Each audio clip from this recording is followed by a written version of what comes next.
Hey guys, in this video I'll teach you everything you need to know as a new tank in Elder Scrolls Online. This guide is also already on my website, so if you prefer written guides, you can read it there instead. The tank role in ESO is a bit different when compared to other MMOs. While keeping the aggro away from your teammates is still your main job, you're also expected to buff your teammates and debuff enemies. And there's tons of different buffs and debuffs at your disposal, so you'll be making a huge difference in the overall DPS of your group. Rather than managing cooldowns, your survival will depend on how well you can deal with core combat mechanics. Blocking and dodging attacks, heavy attacking to restore resources, etc. You need to block the attacks to survive, but you can't block everything because you run out of stamina. This is what it boils down to in a very big shortcut. So as I said before, your main job as a tank is preventing enemies from attacking your teammates, by making them attack you instead.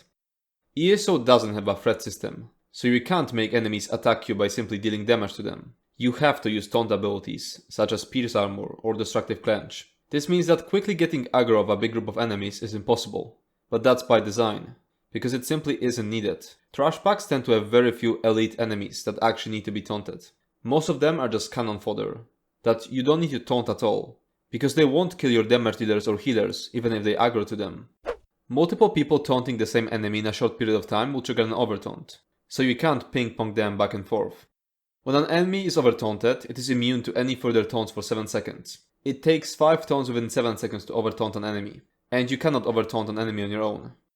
It's not something you normally have to worry about, but if you have someone clueless in your group who is using a taunt as their spam ball, they will trigger it. It's also your job to stack enemies up, so they can die inside of your allies' grandots. You can do this by pulling them closer to you with abilities like Unrelenting Grip, Frozen Gate, Silver Leash, or Leashing Soul. All of these, except for the Frozen Gate, will also taunt the enemy you're chaining, if they haven't already been taunted. You can also use the Void Bash weapon set to pull enemies in, but it has a way lower range, so it's just an opener after which you still need to use chain abilities to pull in range stats.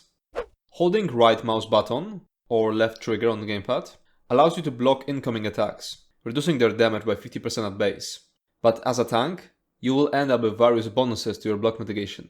So you'll end up closer to 75% block mitigation. That's just for an average build though, because if you really spec into block mitigation bonuses, you can reach the cap of 90% block mitigation, meaning you'll only be taking 10% damage from blocked attacks. Blocking enemies' heavy attacks will also in most cases prevent you from getting stunned or pushed back. Holding block will also stop your stamina recovery. Stamina recovery restores your stamina every 2 seconds, and if you're holding block at the moment stamina recovery would tick, it will not restore any stamina. Blocking is very simple in theory, but in practice it has a really high skill ceiling. You don't have enough stamina to hold block all the time, and your stamina recovery is stopped, so eventually you will run out of it. That's why you should try to only block when it's necessary, but it will take some practice to learn when that is. Blocking costs 1750 stamina at base, but in a tank build, you should end up with something around 1000 stamina block cost. Blocking can only consume your stamina once every 0.25 seconds, so if you're blocking lots of attacks at the same time, some of the attacks won't consume your stamina. Destruction Staff skill line has a passive called Try Focus, which causes your block to cost Magicka instead of stamina, while wielding an Ice Staff. It will also cause blocking to halt your Magicka recovery, instead of stamina recovery. Do not put any skill points into this passive. Dodge rolling spends 4040 stamina to roll in the direction you're moving, or backwards if you don't move in any direction, while completely negating most of direct damage attacks. The cost increases by 33% of base value with each consecutive dodge roll within 4 seconds, so you can't spam it. Dodge rolling allows you to take no damage from heavy attacks, with a few exceptions, such as Maja's heavy attack in the Cloudless Trial, which will hit you in dodge roll. In newer content, a very common mechanic is that enemies will enrage if you dodge roll their heavy attacks, which means that most of the time you'll want to block them instead. And dodge rolling is only a last resort option, if blocking would have killed you. By default, the way to dodge roll on a keyboard is to double tap a direction key, which is something you should turn off as soon as possible, and instead set a normal keybind for it. I'm using a side mouse button for example. On gamepad, you dodge roll by pressing block and jump.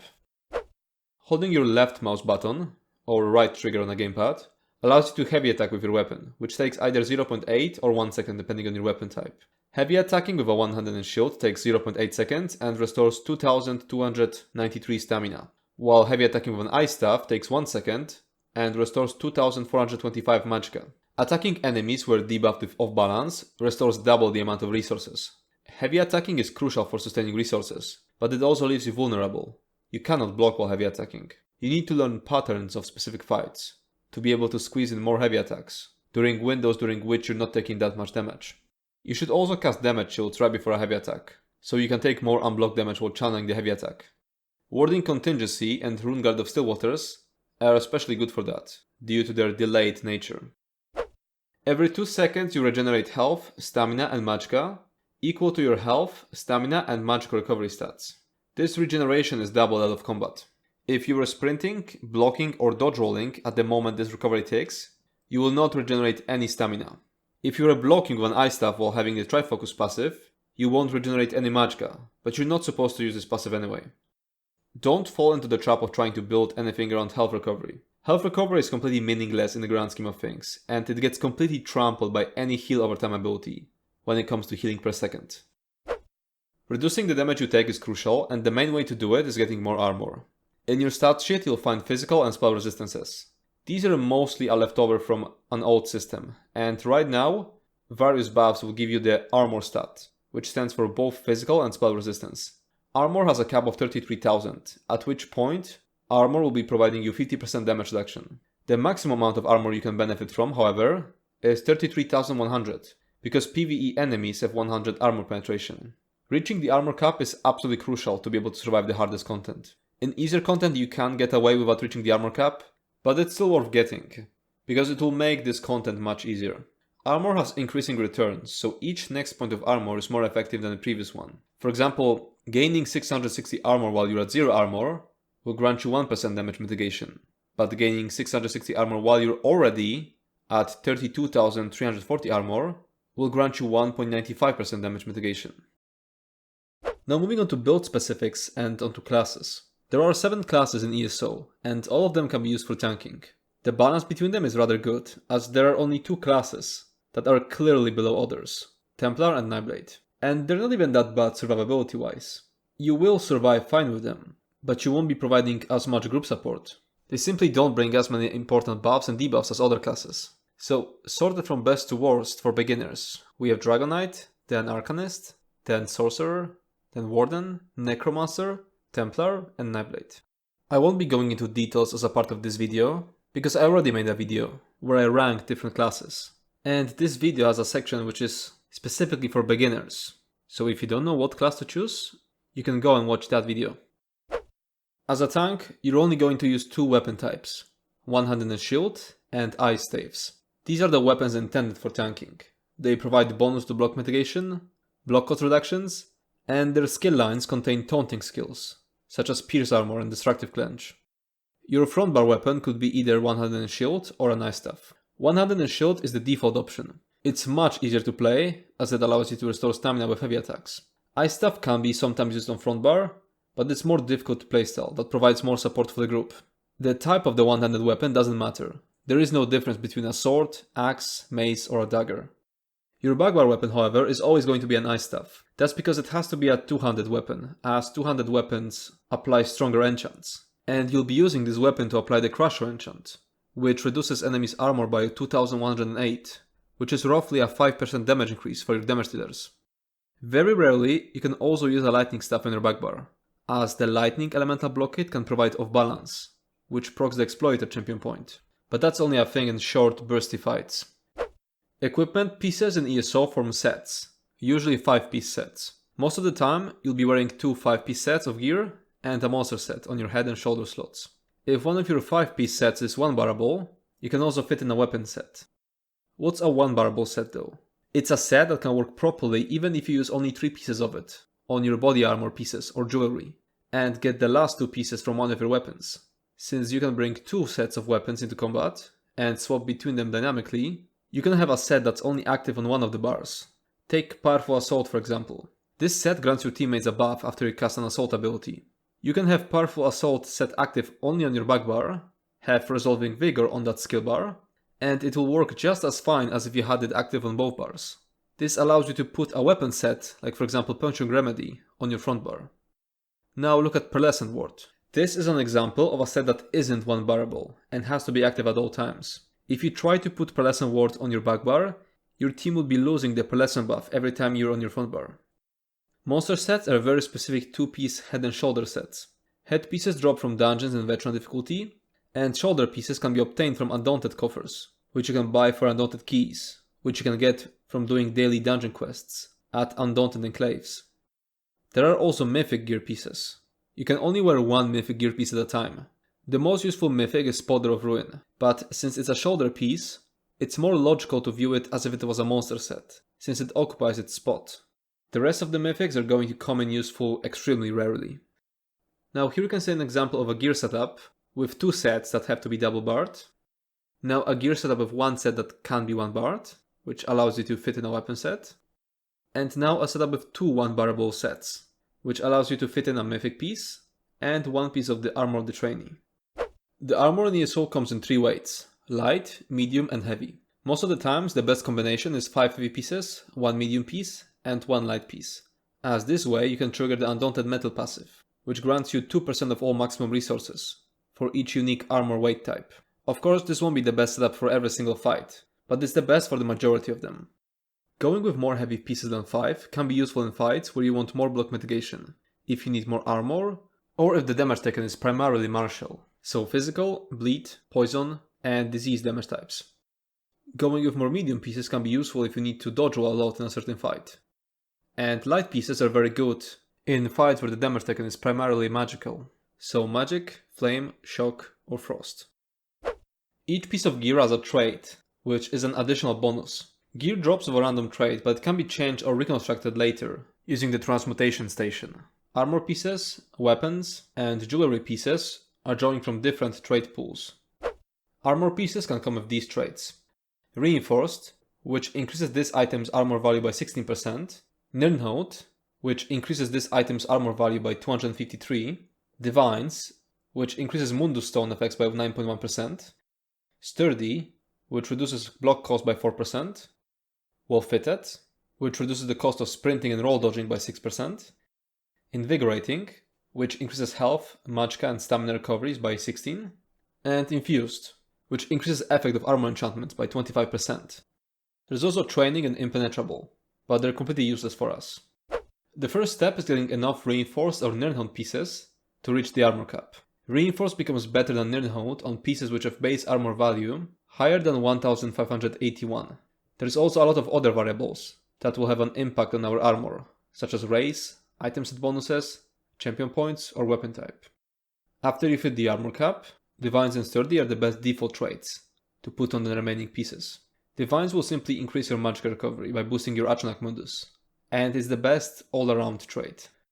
Sturdy is very good for beginners who hold block way more than they need to, or if you're playing with a very high ping. Once you're more experienced at the game, Sturdy becomes more of a situational trait for fights with long channeled abilities that you have to block, such as the Valina and Lamikai boss in the Scribing dungeon, Raylas and Ziliset in Lucent Citadel, or Roxa and Balsunar. In the end, the difference between Sturdy and Divines isn't that big, once you've covered your armor needs with Reinforce on bigger pieces. Since you're watching this guide, you're most likely a beginner, so Sturdy is going to be better than Divines for you at the moment. But as you learn the game, Sturdy will become less useful, outside of some specific encounters. Well-Fitted can be situationally best for some specific encounters, where you're forced to dodge roll a lot, such as for example the Reef Guardian boss in Dreadsoul Reef Trial. Invigorating is not far behind Divines in terms of magicka recovery, and also gives you some stamina recovery.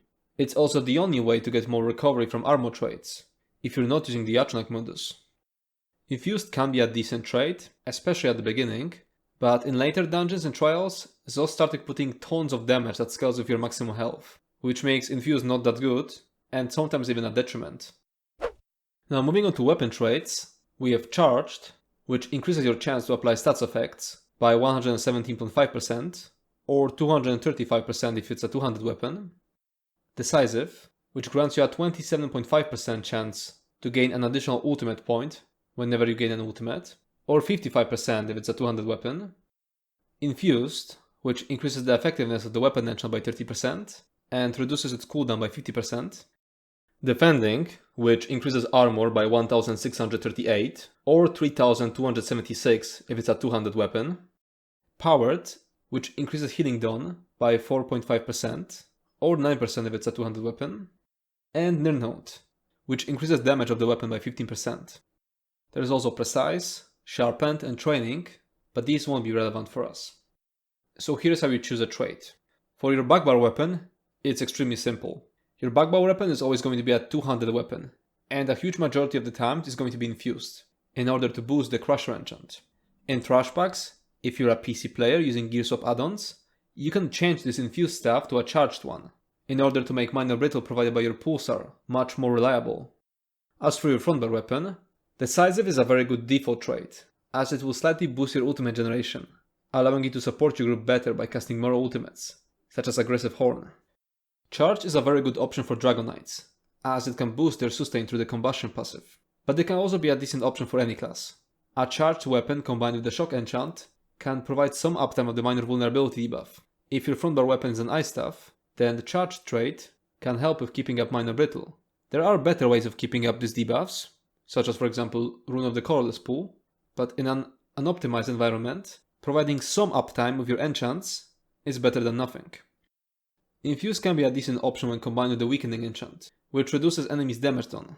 Weakening is usually being applied by a healer, and it's stronger this way because a healer can put it on their 200 Bugbear weapon, the same way we tanks apply Crusher.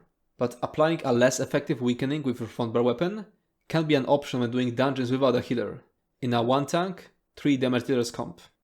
Defending provides a big amount of armor, but is going to create an imbalance between your front and Bugbear. And keep in mind there was already an imbalance, because on your Frontbar you're also getting bonus armor from your equipped shield. It can be a decent temporary option, while you're still sorting out the rest of your gear, but in the end, you should be hitting the armor cap without it. Now moving on to jewelry traits. First we have Healthy, which increases maximum health by 965. Then Robust, which increases maximum stamina by 877. Arcane, which increases maximum magicka by 877. Triune, which increases maximum health by 482, and maximum magicka and maximum stamina by 439. Harmony, which causes you to restore 880 health, magicka and stamina whenever you activate the synergy. Infused, which increases the effect of the jewelry enchantment by 60%. Swift, which increases movement speed by 7%. Protective, which increases armor by 1190. There's also Bloodthirsty, but it's not relevant for tanking. Jewelry can only drop with Healthy, Robust, or Arcane trait, but they can be transmuted or crafted with all these other traits. Healthy, Robust, Arcane, and Triune are extremely bad traits. They provide very little compared to other traits, and can sometimes even be a detriment. The best traits are Infused and Harmony. Harmony is stronger whenever you have at least 2 different synergies available to you, which means that Harmony will be better in the vast majority of situations. But Infused can be better when playing with randoms, or if the specific encounter makes it really difficult for your teammates to provide you synergies. If you're a PC player using Gear Swap add-ons, then in trash fights, the best trait is Swift.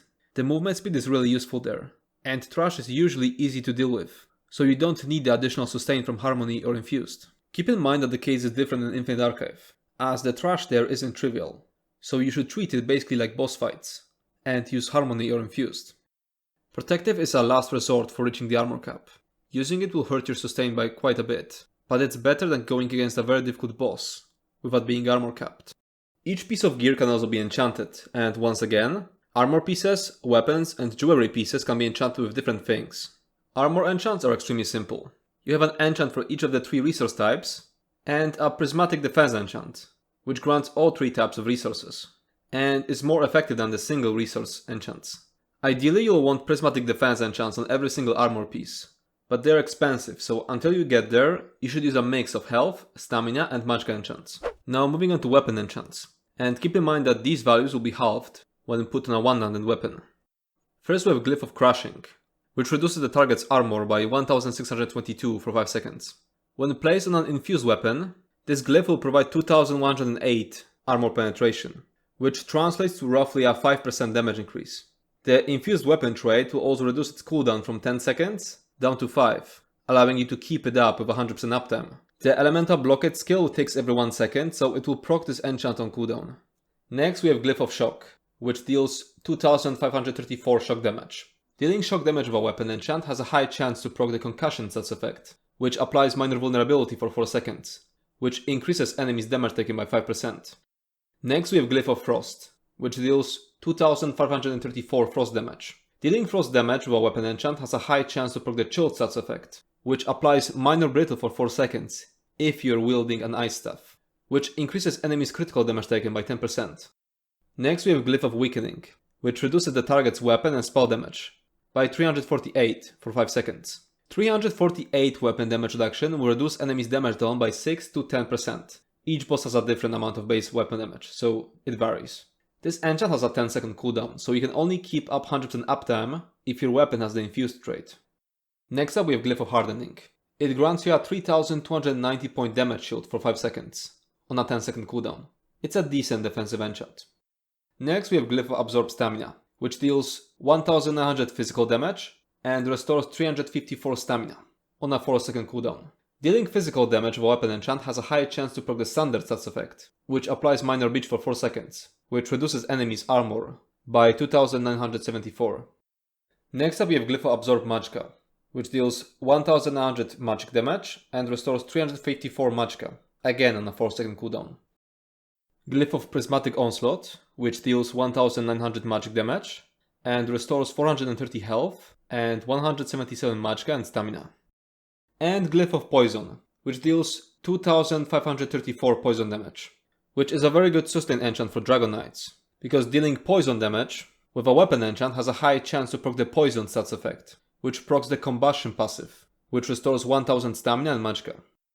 And here's a few more tips on how to choose the enchant. On your back bar, you'll always want to use the Crusher enchant. On your front bar, you'll want to use Weakening if you don't have a healer with you, or Shock if nobody else is providing minor vulnerability. If you have a healer and have minor vulnerability covered, you can use some selfish enchant of your choice, Hardening for damage shields, or one of the sustain enchants. In very organized groups against very difficult bosses, you can use a Hardening enchant on your back bar, and it will increase your survivability by a decent amount, but you have to make sure other supports will cover Crusher instead. Now moving on to jewelry enchants. First we have Glyph of Reduced Magicka Cost, which reduces magicka cost of spells by 203. Then Glyph of Reduced Skill Cost, which reduces health, magicka and stamina cost of abilities by 133. And lastly, Glyph of Bracing, which reduces the cost of block by 203. Reduced Skill Cost is the best enchant if you're going to frequently use stamina skills, such as for example if you're a Dragon Knight using the Stone Giant. Otherwise, Reduced Spell Cost is the best one. Bracing enchant is extremely good while you're still learning the game. It's also situationally best in some encounters, where you're forced to hold block a lot. Moving on to race choice. Sadly, racial bonuses in ESO are pretty significant when it comes to PvE tanking, and you'll be putting yourself at a disadvantage by not choosing Nord. You can complete any content on any race, but you'll have to put in more effort and adjust your build. Nords have a racial that grants them 2600 armor, which translates to a 7.28% damage reduction when close to armor cap. Of course, you're not supposed to just take it and accept taking this much more damage. What you should do instead, as a non-Nord, is adjust your build and get more armor from somewhere else, such as for example using the Lady Mundus or protective jewelry traits. But that's sacrificing a lot just to hit the armor cap, which is why Nord tanks always end up with better sustain, even though they don't have sustain racials, because they can devote their Mundus choice and jewelry trait choices towards sustain. You should play how you want. You can complete any content using any race, and there are people completing hardest content even as Argonians. But at the same time, anyone telling you race choice is insignificant is clueless about the game. Arcanists are an exception to that, as due to the huge amount of armor they're getting from their class passives and abilities, choosing Nord isn't as crucial. They're still technically the best race, but the gap between them and other races is insignificant. Now attributes. Once you reach max level, you will have 64 points in total to spread between health, stamina and magicka attributes. Most of the time, it's best to put all your points into health. It will increase your survivability and increase scaling on most of your abilities. Having bigger resource capacity is useful, but not at the cost of health. The only exception is when your max magicka would be higher than your max stamina, due to for example racials or items with bonuses. In that case, you should put just enough points into stamina, so that your max stamina is higher than your max magicka, so that it's considered your dominant resource, for the sake of combustion synergy. After you reach level 50, you'll start earning champion points, which can provide useful perks. Some champion point perks are active all the time, while others have to be slotted in and out. As you accumulate more champion points, you'll be able to activate more stars. This is the order in which you should progress your blue warfare tree. And the slotables you should use are Ironclad, Duelist Rebuff, Unassailable, and Bulwark. But that's just the default setup, because you'll always get better results by adjusting to the situation. Now this is the order in which you should progress the red fitness tree. And the default slotables here are Bonus Vitality, Fortified, Rejuvenation, and Bracing Anchor. Now moving on to food. The best food is Orzorga's Smoked Bear Haunch. However, it's extremely expensive, so you should use Jewels of Misrule instead. It provides only slightly lower stats than Orzorga, while being significantly cheaper. As for other useful foods, we have Orzorga's Red Frofgar, which provides more max health and magical recovery at the cost of providing no stamina recovery at all. Stamina recovery doesn't work while blocking, so it can be a decent option if you're perma-blocking. Bewitched Sugar Skulls provides maximum resources instead of recoveries. It can be decent for fights where you need to block for a very long time during a very specific period, but the pressure is non-existent outside of that specific period, so you can recuperate stamina by heavy attacking freely, like for example Roxa the Warped boss in Balsonar dungeon. The increased maximum resources will also increase the scaling of some of your healing abilities, such as Resolving Vigor. And the last one is Candid Jester's Coin. Provides only max stamina and magical recovery. It can be decent when you want to reduce your max health during a specific phase of a fight. For example in Cloud Rest. You can eat it right as the execute phase starts, because maximum health becomes a detriment due to the Baneful Mark mechanic. Moving on to potions. Most of the time you should use the Tri-Stat potions, which restore health, stamina, magicka, and increase all the recoveries. They will greatly improve your sustain. You can craft them by combining Columbine, Baglos, and Mountain's Flower. There are better potions, but they're extremely expensive, so they're only worth using when you're tryharding for the most difficult achievements, such as Trial Trifectas. Heroism potions can provide 100% uptime on minor heroism buff, which generates ultimate, but they're extremely expensive because they're crafted by combining Dragonrium, Dragon's Blood, and Columbine. Munduses are stones you can find in various places of Tamriel. Interacting with them allows you to attune yourself to them, granting you a permanent unique buff depending on the Mundus stone. They can also be placed in houses as furnishings, so if you teleport into any rich player's house, they will most likely have all Mundus stones laid out in a single place. The best Mundus is the Yachnak, which increases your magical recovery by 310, and causes your armor pieces with the Divine's trait to increase it by another 28. It can be found in Greenshade, Shadowfen, and Rivenspire. If you're struggling with reaching the armor cap, then the Lady can also be a decent choice. It increases your armor by 2744. It can be found in Oredon, Stonefalls, and Glenumbra.